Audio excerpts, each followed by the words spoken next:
The so-called Exposition pipe organ in the Bill Graham Civic Auditorium was damaged in the quake. It was later repaired. It's been sitting quietly in storage, but now there are plans to wake a sleeping giant. News Center 4's Greg Lyon reports.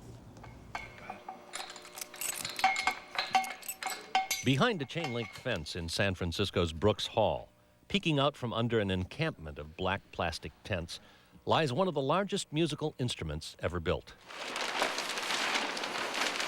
It is the Exposition Organ, some 40 tons of pipes and pedals, consoles and wind chests.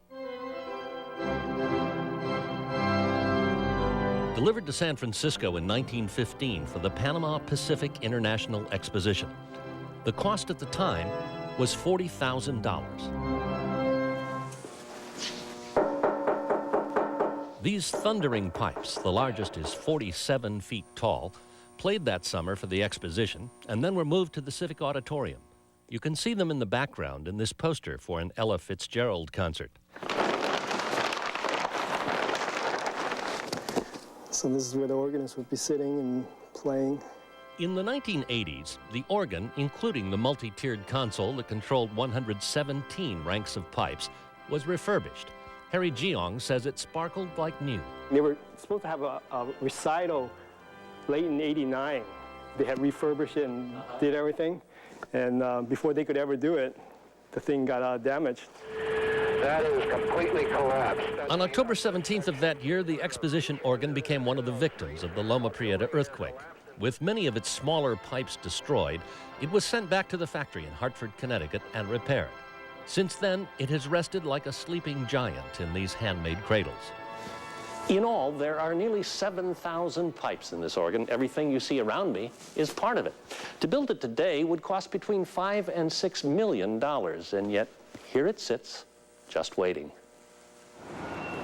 But now there is a bold plan to move the organ out here to the Embarcadero, to a new park at the foot of Market Street.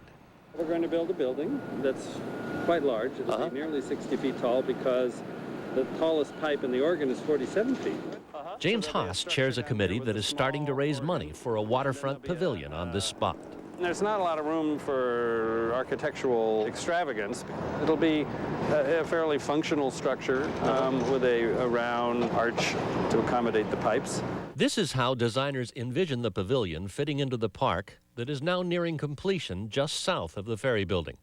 James Haas sees the day when the Exposition organ will play lunchtime concerts during the week and special recitals on the weekends. So we anticipate gospel groups coming down and singing with it, Broadway show tune singers coming and putting on shows, just a whole myriad thing. In fact, we have an offer to donate a movie screen so we can have silent movies down here in some evenings.